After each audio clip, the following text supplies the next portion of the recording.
Well, I woke up this morning from a reoccurring dream. All right, you guys, thank you for coming back one more time for Kai Poche, our final part of this reaction series. If you are watching this on YouTube, you are watching this on YouTube. Hit that subscribe button, bell icon, all notifications, and vote this up to let YouTube know you're enjoying what you're watching. Like I said, this is part 3 because we are only allowed to show you a limited amount of picture-in-picture. If you want to watch the whole thing with us, uncut, uninterrupted, head over to our Patreon page, patreon.com/JabyKOAY, where you can watch the whole film with us, but you will need your own Netflix subscription or wherever you can get a copy of the movie, so you can open it up in an adjacent window to our reaction, and it's like you're watching it with 2 of your favorite pals from the internet. All right, you guys, so we're going to jump back into part 3 now. Here we go.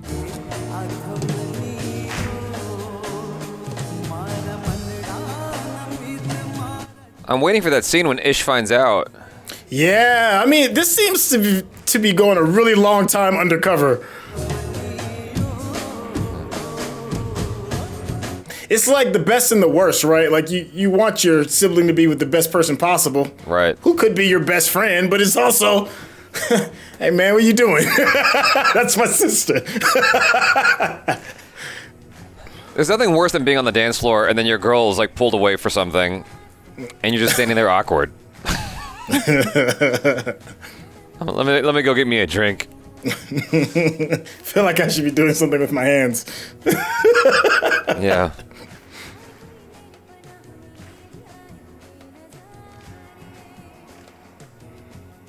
Is he gonna get jealous? He doesn't strike me as the jealous type.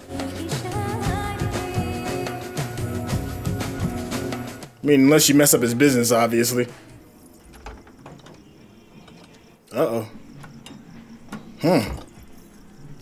What is going on? I don't know, man. You know, moving up another level, maybe?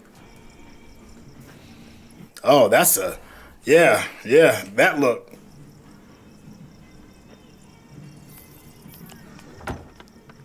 Fight Ganon another day. Kobe.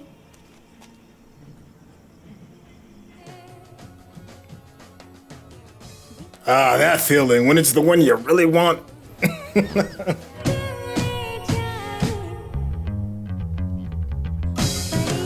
Okay. Oh, we're really moving, aren't we? That was classy. Very tastefully handled. Yeah. Nothing else needs to be said. अगले हफ्ते से शोभा यात्रा शुरू हो रही है। इस यात्रा पे हमारे जिले के हर हिंदू परिवार से एक कर सेवक अयोध्या जाएगा। Oh man. प्रचार आज से ही शुरू कर दीजिए। इस बार कोई कसर नहीं रहनी चाहिए। चार लगा देंगे इस बार। He's really come a long way from being the dude running on the wall carelessly to taking on full-blown responsibility. मुझे पता अली ने अपना पहला सेंचुरी मारा। पूरा स्टेडियम चीयर कर रहा था यार, तुझे होना चाहिए था वहाँ पे। स्टार बन गया यार अपना दी। दुकान पे सब कैसा है?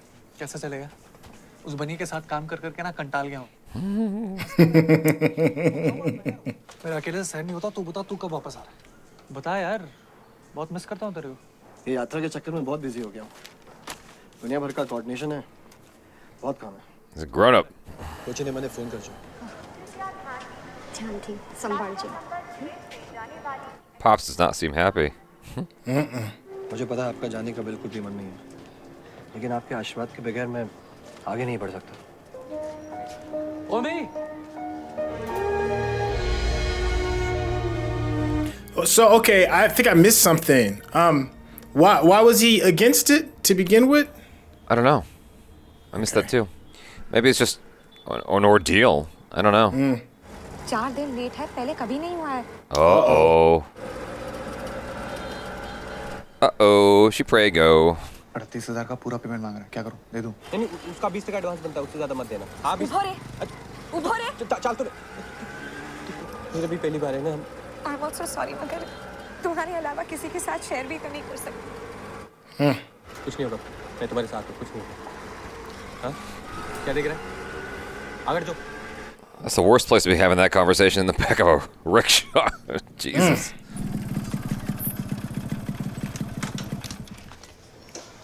Ali looking like a little star, isn't he? बहुत अच्छे फॉर्म में, बहुत अच्छा खेल रहा है। सेलेक्टर्स की फोड़ देंगे कल। अबे तू जा, चुपचाप से खाना खा के सो जा। नहीं मुझे पक्का पता है 6 जी ऑफिस आता हूँ। जी। I don't know the significance of that date. What? What? Wow, what just happened? Oh, there was a terrorist attack.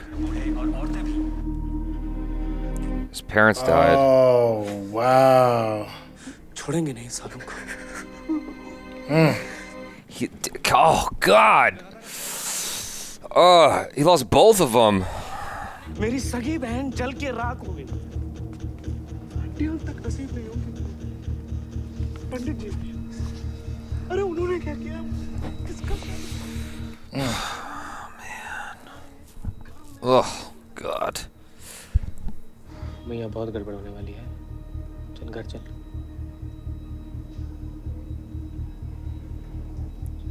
Oh, he wants blood. Yeah. तुम दोनों घर जाओ. सब थोड़ी देर बाद. घर जाओ. Uh-oh. This is weapons? Oh, those are the bodies? Oh, okay, Oh, it's weapons. I don't know. I don't know if it's bodies or weapons. Yeah. I think it's weapons. Yeah. I wonder if this is based on a true story, or at least the events. I would imagine the events are all based on real events. Right. But I don't know if these characters are based on real people. Ali को लेके आ. तू पागल है? तू stadium में जाएगा. सारे selectors आ रहे हैं यार, इम्पोर्टेंट है. तू उतर ना. चाचा मैं वो अली को घर ले जा रहा हूँ. ईशान, आज नहीं भेज सकता अली को बेटा. बाहर बहुत खतरा है. कभी भी बवाल शुरू हो सकता है. आप जब वापस आओगे ना, तो आप दोनों मेरे साथ मेरे घर चला. सेफ है चाचा. और ये सब इनका क्या करूं?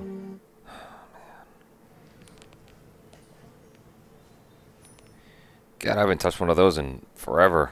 Oh, yeah, back when you had to hit one button 3 times just to get one letter. I felt like it was actually easier to text on those sometimes because like you could do it without looking. नहीं यार, ये जो पूरा मटका हुआ. अली क्या? क्या कर रहा है? तू निकलने वहाँ से तू. चाचा घर पे नहीं है. अली की माँ जावेद दोनों गाँव गए हैं यार. बच्चा अकेला है यहाँ. तू आ सकता है क्या यहाँ पे? थोड़ा डर सा लग रहा है यार. 10 मिनट दे मुझे. ठीक है.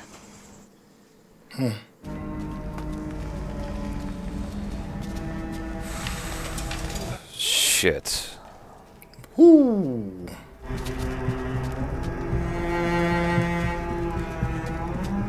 Let's resolve the bloodshed with more bloodshed. People are reacting in the moment. बहुत बहुत बुरा हाल है यार. क्या? जगह जगह पे टोलियां निकली हुई हैं. सबके सर पे खून सवार है.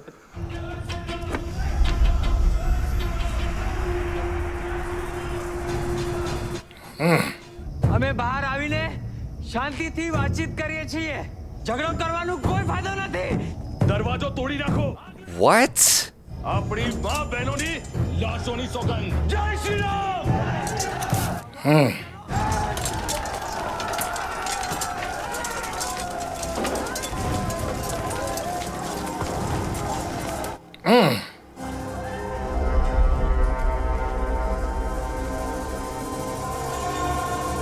You know, my man can't even properly grieve.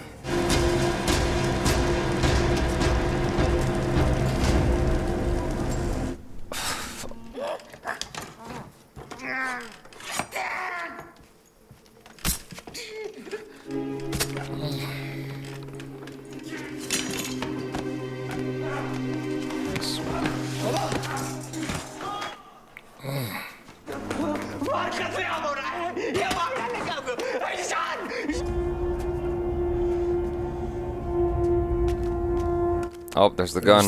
There's the gun. चाचा ये फोन अपने पास रखो. जब तक मैं फोन ना करूँ बाहर मत निकलना.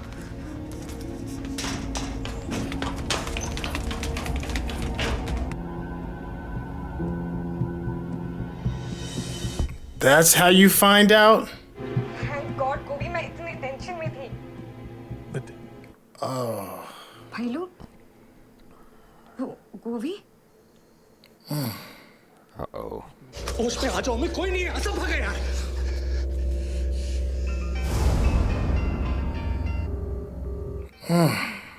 Please.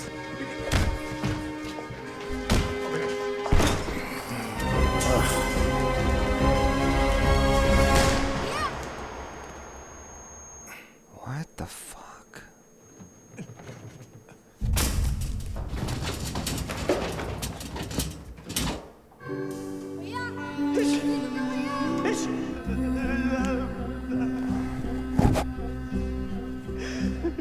Ishan.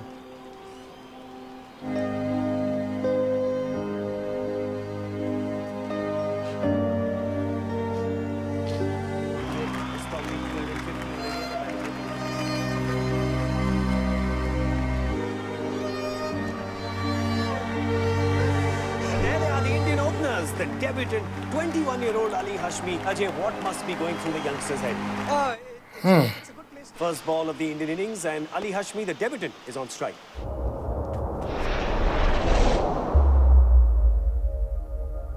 That's the technique. Yeah.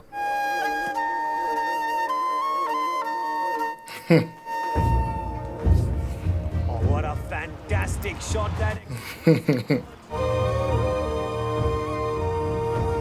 That messed me up. That's what it's supposed to do, man. You're supposed to be moved, man. Yes, that's a good one. I was trying to like hold back. I'm like, ah. You know, I have not had any qualms about being very honest with my audience about how much I just don't like religion. And I always hear the same response, which is, it's not religion, it's the people who misuse religion. I go, okay, so first off, you know, I have no idea what I'm walking into here. I'm thinking this is gonna be like the Mighty Ducks or something. It's like with the sports. And I'm like, oh, it's like it's sports movie, you know, you establish these characters and they're just gonna help these kids out. It just seems all very like peachy on the surface. They're bringing in all this real life stuff and showing you like hurdles that these characters are dealing with and the consequences of these events that they have no control over. Right. You know, that terrorist attack on the train, it's like the people that political group was attacking had nothing to do with the train attack. Like, you're just angry and you're taking out your rage on people who are not even armed. That's the crazy part. You're going in with your pitchforks and your sword and attacking people who are not even armed. And it's like, we were always looking for a reason to like fight, and it just gets me so frustrated. I feel so helpless to it. And so it's like, it's not just the movie, it goes well beyond the scope of the movie, because I'm just like frustrated with humanity. I think that's what it gets back to. I'm just like, I'm just mad all over again. Yeah, anyway, go ahead, man. No, I mean, you hit something, the nail on the head is just people that have like a hyper belief in something. I mean, it probably was a religious retaliation. Yeah, it was. I took it as a political retaliation, but I think I probably missed the deeper meaning of that. You know, when you have like a deep belief, be it in politics or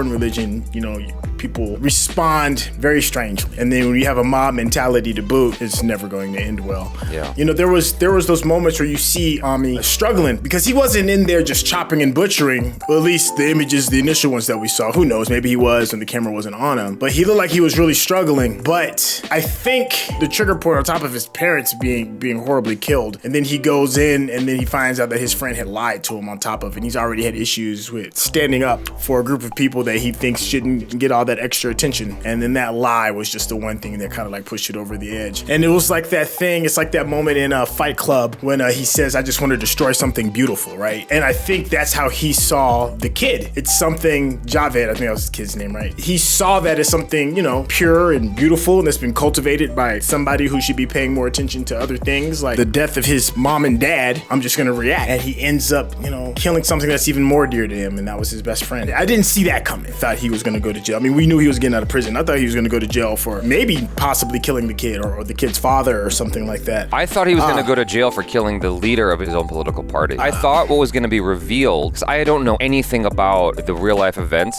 that are spoken about in this movie. What I know is very cursory, and so I thought what was gonna happen was we find out that his parents died because of an inside job. They put all these people on this pilgrimage and then did the bombing themselves to incite violence against the, you know, opposing political party, and by extension, the opposing religion. That's not even the point. They never even got to that. It's not about, that's like, this is some crazy event that took place. No, but I think to me, I love bromance films. I do.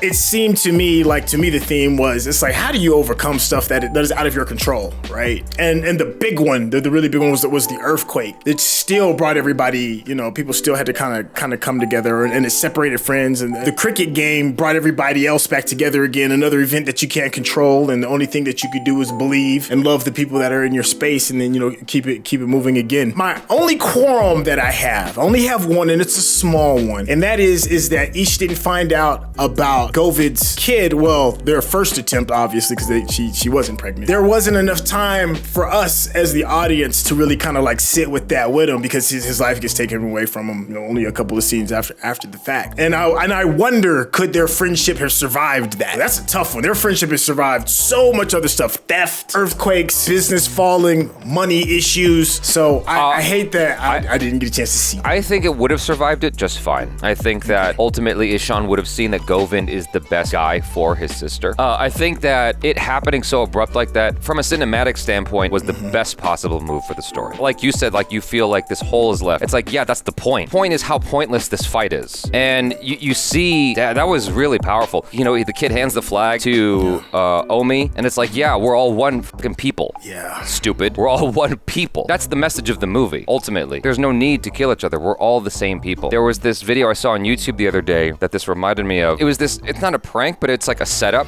by ABC News just to see what people will do. You might have seen it. This guy is pretending to be a racist, and there's a Muslim cashier. The racist guy who's fake is like just berating him and saying like, you don't belong in this country, you know, you're what we're fighting on the other side of the world. He's just saying all this kind of stuff, like you shouldn't have this shop or whatever. And this military guy comes in, he's just trying to buy some chips, and then they put in the plant again, the racist guy, and he's saying whatever he's saying. The military guy's like, you gotta go, man. What you're doing is not cool. This is like a US military guy, white dude. The fake racist guy's like, what's your problem? He's like, I am fighting for his right to work here. So that's why I'm overseas fighting. Right. And I was like, wow, that's really touching. Yeah. You know? Because like when you think of the military, you just think of like gun-toting people who are two-dimensional in thought and don't really care about, they see them as savages or animals, the others, right? But this guy's like, no, it's true to his heart. He's like, no, like I'm fighting so that this guy can have a religion that I don't necessarily believe in or agree with, but that's his right. Right. I thought this was a beautiful movie. I thought this was very well told. It was very efficient. The songs were nice. I was like really paying attention to them. They would just like help the mood. Like the montages were pretty cool. I thought that each character was well defined. I don't know if this is based on a true story. I need to look that up. I just thought this was just a very, very, very well done film. It was like a tight 2 hours, and it did a lot in those two. Like it was very tight. Yes. It did a lot in that time. There wasn't a wasted moment. Like you got on, you understood the characters, you understood where they came from, you got a sense as to who they were, what their goals were, what the obstacles were. Like everything was very clear, what the stakes were, and what the potential consequences were. And then you had these like weird left turns that took place. The effects and the consequences were real, all the way to the very end of the movie. And I just thought that is efficient storytelling. There's a lot to learn from this particular movie, in my opinion. I liked it a lot. I think there's a story and a lesson to be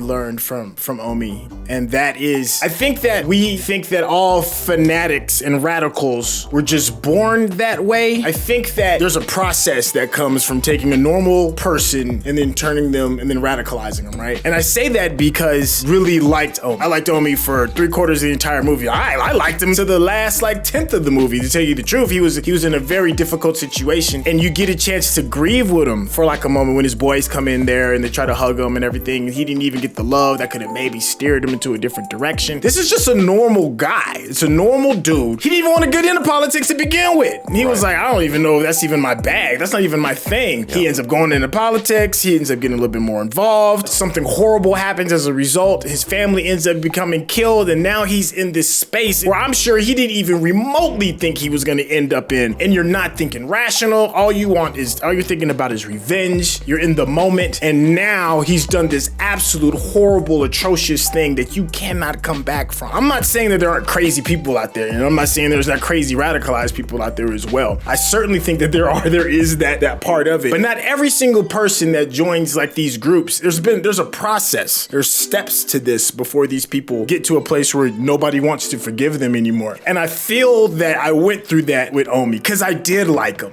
and I still do, because there's a part of me that forgives him as he's crying, you know, looking at the child that's named after the kid, after his best friend that he murdered, and then him weeping into the stands. Like, he did this horrible thing, but because I got a chance to know him, a part of me, it breaks my heart, you know, that he had to go through that. And there's a part of me that also forgives him too. So maybe, and I'm assuming that the writer and the director may have wanted to convey that as well, that these people, even though they do things we may not necessarily agree with, there's still a human element to all of them. I agree with that. It's not based on a true story, it's based on a book, but I think that the events are true. Okay. It's powerful, you know? Yeah. It's moving stuff. Just like you said, it's what a movie should do. The acting was fantastic. Also, this is a drama. You're dealing with people and their emotions for 2 hours. I thought that Sushant Singh Rajput, Rajkummar Rao, and Amit Sadh, I think that's how you say his name. They did a fantastic job as the male trio. Amrita Puri, I thought she did a great job as the sister. Yeah, you know? She did. She did a really good job. I really liked how they handled that love story. Yeah. They didn't really beat you over the head with it. It was flirty and it was fun. It had you moments where you were kind of like, I don't know how this is going to turn out. And they didn't go over the top with the love scenes. Some things are,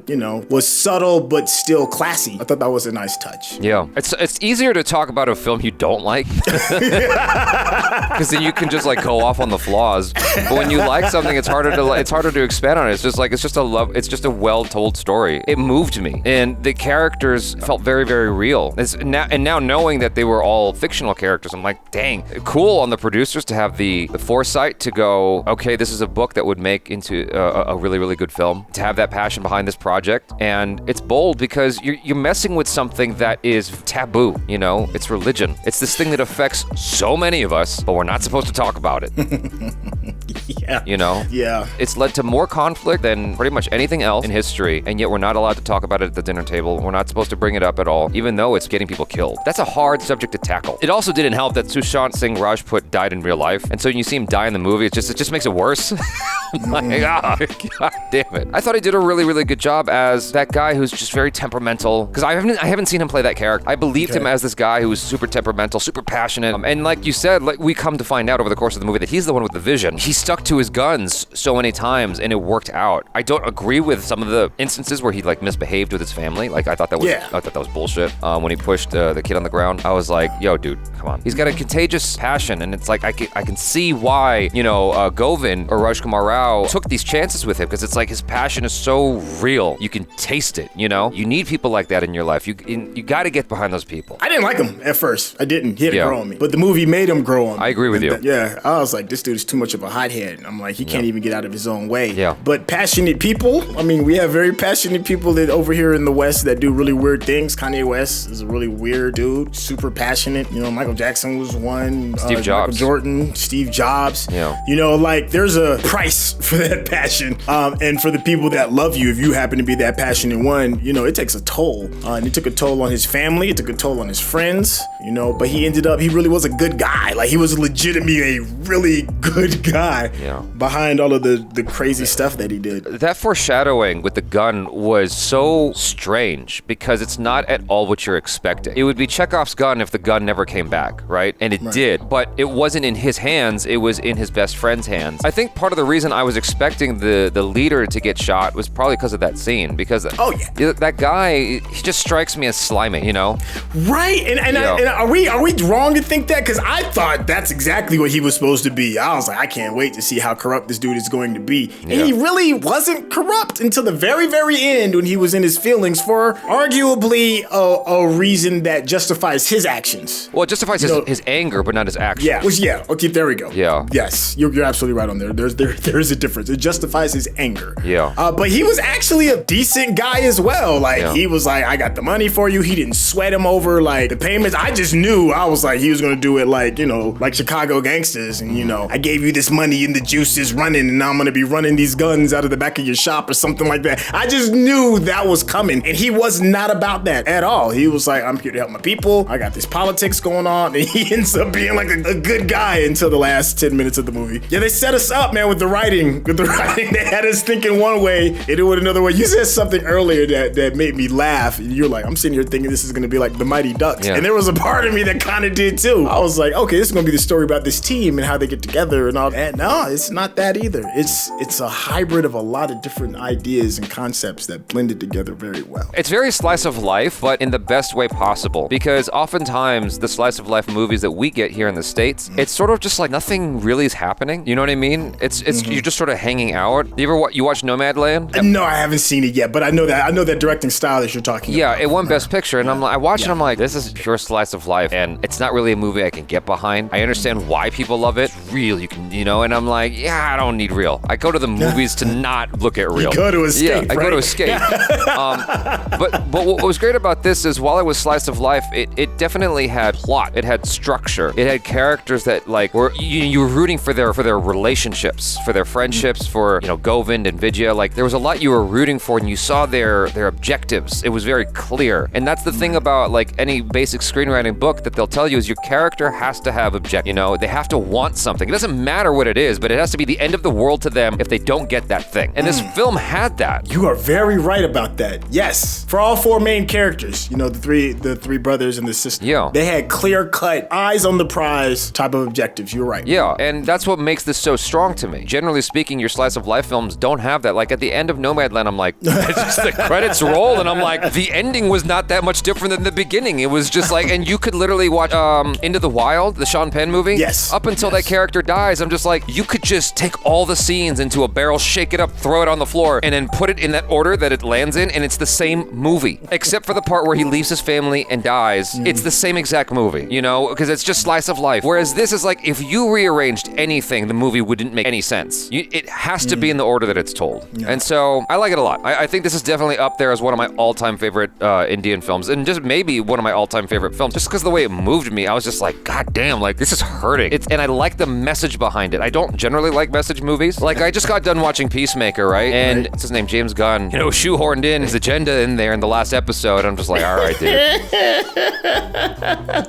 I have an easier time dealing with right-leaning agenda than left-leaning agenda because I'm left-leaning. I mean, I consider myself centrist, but I'm obviously more left-leaning, right? And so when I see left-leaning agenda in my cinema, I'm just like, oh God, I roll for some reason. For some reason, it's easier for me to digest right-leaning agenda because I don't agree with it as much. I don't know what that is about. Maybe it's because it's more removed from me. And all this to say, Peacemaker, when I saw that in there, I'm just like, all right, I'm just gonna pretend that didn't happen for the moment because I didn't like that as much. I'm gonna pretend that that's okay because it fits in with the characters and the story, and that's what this is about, not James Gunn and his preaching. This movie's preaching at us, but it's doing in a way that it doesn't bother me. It's like the way it's preaching, it's like, maybe it's because I agree with the message so strongly, it worked for me. I'm like, yeah, exactly. Like, we need this story. This message needs to be out there. We need this, not just in India, but in the States as well. We need to see this kind of story more, you know? Yeah. I liked it a lot, yeah. Hey, I'm sitting there just co-signing right there next to you.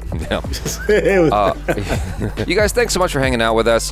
Hopefully you enjoyed that, and make sure to subscribe if you haven't already. Hit that bell icon, all notifications, and vote this up if you're watching it on YouTube. If you're watching this on Patreon, thanks so much for supporting us here. Follow SYNTELL with the Intel at SYNTELL on Instagram, youtube.com/SYNTELL on YouTube. Thank you again for joining us. I'm Jaby KOAY. This is... Yeah, with your boy SYNTELL. Peace out.